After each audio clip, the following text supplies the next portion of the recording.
ওঙ্কার বাংলায় সঙ্গে রয়েছে আমি শিল্পা, চলে এসেছি আবহাওয়ার খবর নিয়ে। কয়েকদিন ধরে এই ঝড় বৃষ্টি লেগেই রয়েছে রাজ্য জুড়ে, যার ফলে তাপমাত্রা নেমেছে বেশ খানিকটা। তবে হাওয়া অফিসের তরফে জানানো হয়েছে শুক্রবার থেকে রাজ্যে ঝড় বৃষ্টির পরিমাণ কমবে, পাশাপাশি বাড়বে তাপমাত্রাও।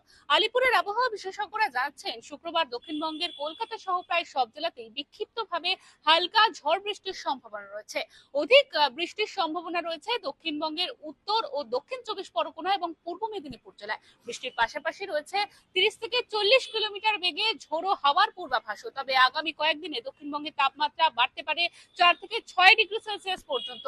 শুক্রবার উত্তরবঙ্গেও রয়েছে বজ্রবিদ্যুৎ সহ ঝড় বৃষ্টির পূর্বাভাস, রয়েছে শিলাবৃষ্টির সম্ভাবনাও।